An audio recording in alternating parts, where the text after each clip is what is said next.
Hey, it's your boy, Todd Fox on the Seahawkers Show. I haven't been around since the Rams-Seahawks debacle, and we kind of gave a season in review episode to close out the season. I said I wasn't going to be on unless there's some big news or unless the season started or the draft or anything else like that. So I appreciate all the fan support and everything else like that. I'm just trying to grow the page, like and subscribe, but this particular episode, I'm going to rip the fans that have been ignorant with these posts. I'm going to rip the fans that have put a divide in the Seahawks fandom organization, because I think you have the Seahawk fans, the true Seahawk fans that have been around since 76, and then you have the fans that a lot of people make fun of, like the Niners with their stupid faithful crowd. They make fun of our 12s. And they call, instead of the 12th man, it's the 12s, because the 12th man fans have been around since day one. The 12s have been around since 2012, and they really haven't experienced any losing seasons. And they're the ones that have been throwing out these real, like, hypocritical or just false information posts that get everyone riled up, and we forget where we come from, people. And this is the thing that I wanted to express to a lot of you, is we're in the year 2021 now. I'm wearing a Joey Galloway jersey. This jersey, for you fans that don't remember how bad the Seahawks were and what a diamond in the rough Joey Galloway was, what a great receiver he could have been with the Seattle Seahawks, what numbers he could have had, but he never had a quarterback to throw to him. They never drafted well. The 90s was a joke. The end of the 80s, they had a couple good seasons in the 80s to kind of put them on the map, but they always fell short. Dave Craig threw too many interceptions. I mean, if you can go back into history, you could see where this franchise was. And even when they got Hasselbeck and they went 13-3 and went to the Super Bowl and were robbed by the referees and the biased NFL at the time, with the Pittsburgh Steelers wanting Bettis to get that Super Bowl, I can go on and on about that game in itself. The Seahawks had no real like success until that happened, till that season happened. If you look at Hasselbeck's numbers, he was nothing to write home about. He was just in a good scheme, and it worked with play action. You had the best left tackle in Hutchinson, or in what's our boy 71, I'm blanking on his name. Then you got Hutchinson, the left side with Alexander, Max Strong. I mean, you could run for 5 yards Walter Jones. You could run for 5 yards every time on that left side. He had great pass protection. Locklear on the right. You had good, decent receivers. The defense wasn't anything to write home about, but they got the job done. My point being is, 12s, I'm so upset at you the fans, because you helped ESPN, Fox Sports 1 fill their gaps in NFL Network with their crappy programming, because you're the ones that are out there saying, fine, let Wilson go. Listen, Russell Wilson, tell this organization, you can match his numbers. He could retire right now. He's already the greatest quarterback Seattle Seahawks have ever had in their entire franchise. Why would you run this guy out? And here's the thing that pisses me off about the 12s and any other fan or any other person that wants to comment on Russell Wilson. Just look back at this man for a minute. Yes, he's with Sierra. Yes, he's gone a little Hollywood, but he took us to 2 Super Bowls, and had it not been for a bad call by Pete Carroll, he would have won back-to-back championships. And who knows where the team goes from there? Maybe they don't break up in that 3rd season, then there's not this divide that caused a lot of players to leave and a lot of egos to take over. Maybe there's not that. So one play kind of changed things for Russell Wilson, but all he's been through the entire process of not making the playoffs one year, being a little mediocre, barely getting to the playoffs another year, getting eliminated, he's always ended every press conference with "Go Hawks." He's always been number 1 in the Seattle area for going to cancer patients because of his dad dying of cancer, always sticking up and being there for family members, cheering up little kids who are going through chemo. He's he's done a lot of humanitarian things. He's bought into the Sounders. He's done a lot of things for the community. All those things should tell you he's not going nowhere. He doesn't want to leave. Yet you fans look for ways and you feed into the bullshit and you say, oh, he's going to go to Chicago. He's going to go to the Jets. He never, ever, find me a quote where he said he wants out. He just said if he was traded, he would go to only these 4 teams, which he mapped out at the time. What's wrong with what he said? What's wrong with his initial statement? Which is, let's go back to his initial statement. His initial statement was, I need help. I'm tired of being hit. That never said, I want out. That never said, I want to leave Seattle. He never said, I'm done with this organization. Deshaun Watson did. Deshaun Watson has. His agent has said it. He's said it. He's picked out his teams. He wants a trade. Russell Wilson never said he wanted a trade. Schneider has listened to offers. Now, if you're going to tell me the Bears offered you 3 first-round picks, now if we're going to believe this, this is the one that they just came out with yesterday. The Bears offered and made a huge run at him before they settled with Andy Dalton, which is hilarious. But they threw 3 first-round picks at John Schneider, supposedly, 2 third-round picks, and 2 starters. That's a huge load for Russell Wilson. Should that tell you something? That Russell Wilson is not just a franchise quarterback. He's a once-in-a-lifetime generation quarterback who is still in his prime with like 4 more years of prime. And who knows? If a guy like Tom Brady can condition his body to last to 43, 45 years old and still be playing for Super Bowl caliber teams, why not Russell Wilson? All you need to do and all he asked for. So you mean to tell me we bust his balls for being too PC his entire career, which he's saying, gee golly whiz, that was a great win. He's just all like PC for everyone. And he says, go Hawks, and people get tired because he doesn't give you any quotes. The one moment he speaks up and says, you know what, dude, I'm tired of getting hit. I've been hit so many times. And his agent comes out there and says, look at how many times Russell Wilson's been hit. Let's put pressure on the general manager. Yes, he did sign a deal. Yes, he did re-up. Yes, he's in it, but he needs help. There's nothing wrong with him asking for help. I would be more concerned if Russell Wilson just said, I don't care. I'm just out there. I'm making my money. If we win or lose, I don't care. He's a competitor. He wants to win. He wants to be back in the Super Bowl. He's tired of seeing other quarterbacks get to the Super Bowl. So why not Russ? Why can't Russ make it to the Super Bowl? Because what holds you back? When we were watching this season, everyone's like, man, Seahawks are off to a good start. They're doing this. We'll let Russell cook. Russell was having to cook because the defense wasn't stopping shit. And so when you're winning, the glaringness, only the real fans will see the glaring problems on the squad, despite the victories. But when you start losing games or you start getting into uncomfortable games where you should be winning by a lot and you're not, then you start to say, okay, well, what's really wrong? And then you say, oh, well, a lot of times the Seahawks start slow because they can't establish the run, or they can't throw the ball because Russell Wilson's taking too many hits. And then people are saying, well, he's running around too much. He has to run around. I don't like it any more than you do, but how many plays? He's had more plays he's turned chicken shit into chicken, because when they come after him, he's got only so many moves. And if he could break a tackle, buy himself a couple more seconds, usually he throws a dart to a receiver and the play continues and everyone's like, hey, Russell Wilson did a great job. Ignoring the fact that the offensive lineman just got beat one-on-one easily. So that's not a him problem. I think he's had problems where he's had to run and he's been a little skittish. And yes, he has, and I've touched on it before in other videos. He's been a little hesitant to go downfield. He has been hesitant to trust DK. Why? Because he's been getting hit too much. If he has more time in the pocket, he's going to stand in there and throw a dart to freaking DK, a deep one, throw it to Lockett. The offense struggled in the second half last year because the teams were blitzing him, and they were in division where the division always gives the Seahawks problems, like your Rams, the Niners, and the Cardinals. Those teams know how to rush Russell Wilson. So if you put pressure on him, he's not going to throw deep. He's going to dump off. Now, those plays could turn into something, but if you make the tackles behind the dump offs, he's hesitant to throw downfield on the one-on-one coverage. He does not give his receivers chances. Now, maybe that changes with a new offensive coordinator.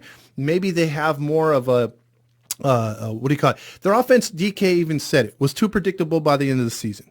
So maybe this year, the Seahawks offense can be a much more imaginative, more, what is it?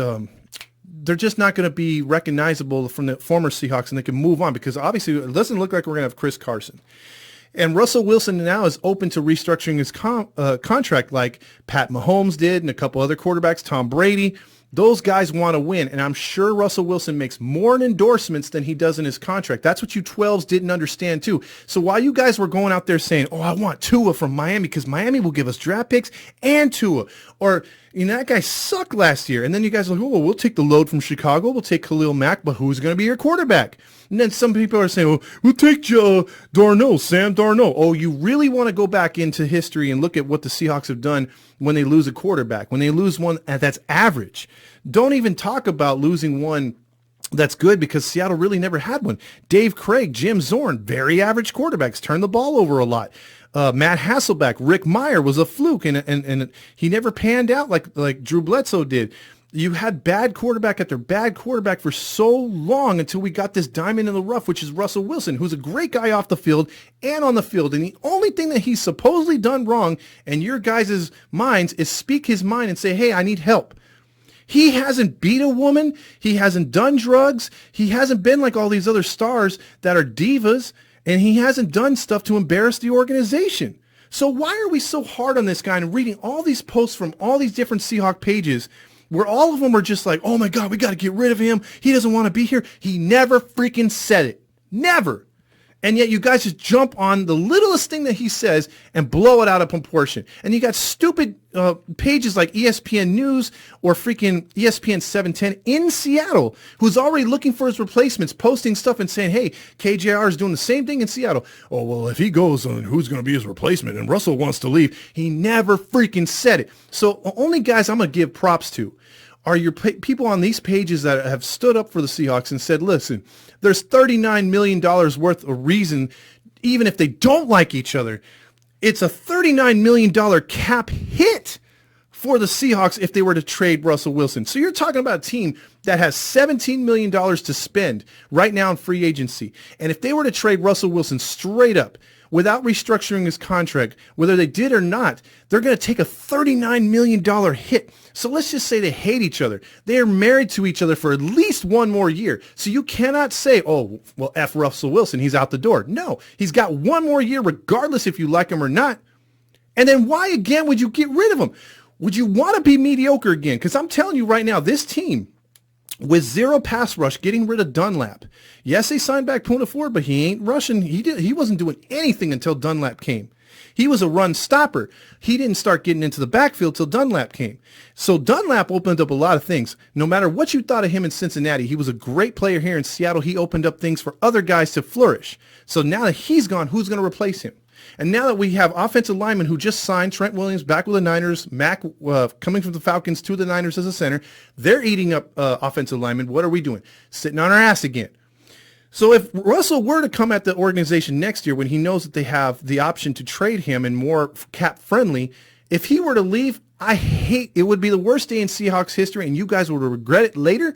But then I would sit there and be like, well, they didn't do nothing to help him. So we're in day 2 of free agency. And if they don't start pulling some moves on offensive line help and defensive line help, this team will lose in the trenches once again next year. I don't care who they have offensively as stars or who they have on defensive stars. Now, we lost Shaquem Griffin. Some people say that's a hit. I don't think so. He was never on the field, never too healthy. He never made the kind of impact Sherman did. And that's a tall order to ask for any corner, I know. But he never made a gang of interceptions. He wasn't that type of dude. And he was a good cover corner, but he can never stay healthy. So did Jacksonville overpay for him? Yes, they have $80 million to spend. Why not? So we lost him. I still feel good with the corners that we got. I think we're going to get healthier. I think some things are going to come in the draft. I'm trusting Schneider to put this together. The onus is, once again, on the offensive line and the defensive line because you win in the freaking trenches. You don't win all the time in the corners and the linebackers. You win in the freaking trenches. If you could rush the quarterback, you saw how the Seahawks defense changed when we got Dunlap last year. If you saw how we were playing in the first half of the year when Russell was mostly upright, you saw how good this offense can be. Second half, not so much. So that has to change. I have faith in Pete Carroll till he does me wrong. He did me wrong in the Super Bowl, but he came back with it. He kept his team together. He restructured it. Schneider did the same thing. We'll see what happens. I'm not this rah-rah type of guy that has to always say, trust in the process, blah, blah, blah. But I'm going to trust it this time, and I'm going to hope that they do things right. And I'm going to trust in my quarterback. I love Russell Wilson. He's done nothing to piss me off. I would say 95% of the time I sit back and I'm like, okay, you know what? He could have stretched that play out. He could have went downfield. But I understand if you're getting hit, you're going to become timid. Have any of you ever played the position before? I played it in high school, and I'm not going to say it's anywhere close to the NFL. But in high school, if I was timid in high school football, and when I got hit, I doubted myself. It takes a strong man to keep your mentality for an entire game. Granted, It's a few hundred people watching you compared to 40,000, 60,000, 70,000 screaming fans, the pressure of social media and everything. I give it to these players that can handle it. I really do. And for long term, and they could just let it roll off their back and be who they are. Russell Wilson is an extraordinary young man to have handled all he's handled through his life without his father and doing the things that he's done humanitarian-wise, like I brought up. This guy is a once-in-a-generation type guy. Forget player, guy, and a role model. Even if you guys don't believe in the role model stuff, he's a great guy to have in your city, in your town, in your state of Washington. Take advantage of that. Don't be these assholes that are trying to run him out and just blow up his Twitter and his Facebook and everything else because you have some sort of issue with him speaking out that he needs help. Okay, he never bashed the organization. You know how many players bash their organization? You know how many players like that left Houston? Houston's a freaking mess. And Watson still wants out. He's still bitching about it, right? He's still trying to make his own move, even though he just signed a freaking huge deal. Wilson never did that. And what is Watson? Think about it. What has Watson done? He's had just as many stars on Houston. Has he gotten them to the playoffs on a deep run?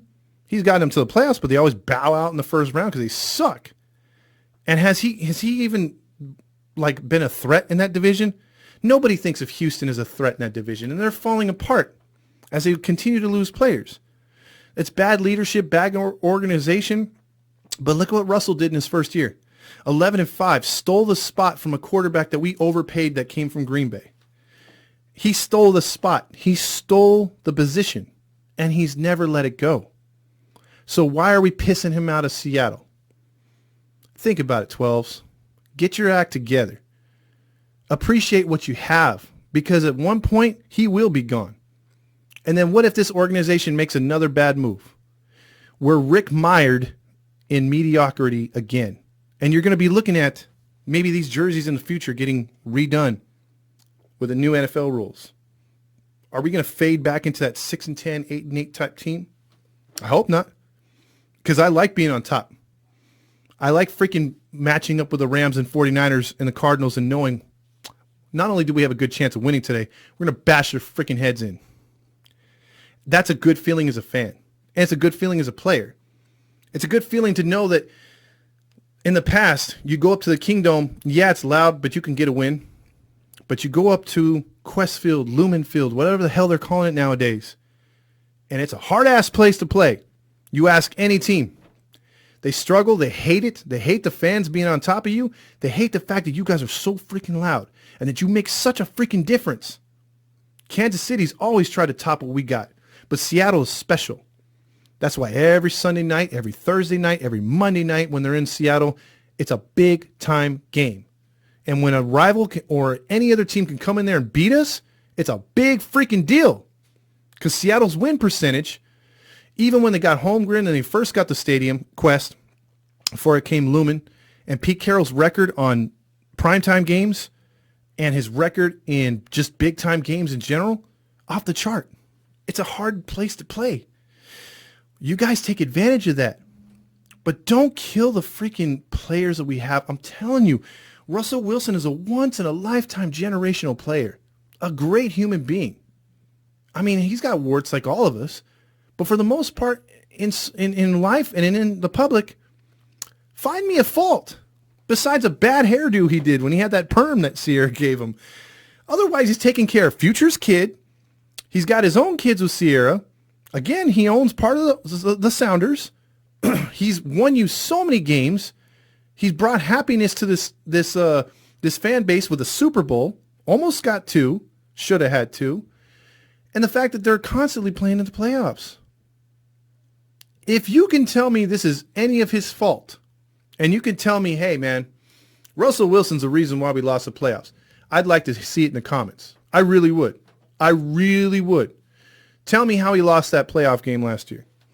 You can't win when your ass is getting knocked down every time. You can't win when you can't run the ball. You can't win when your defense can't get off the field. This game is won and lost in the freaking trenches. Build from within, John. Pete, stop being so freaking heady. and let this dude play. I'm telling you. And fans, get off his ass.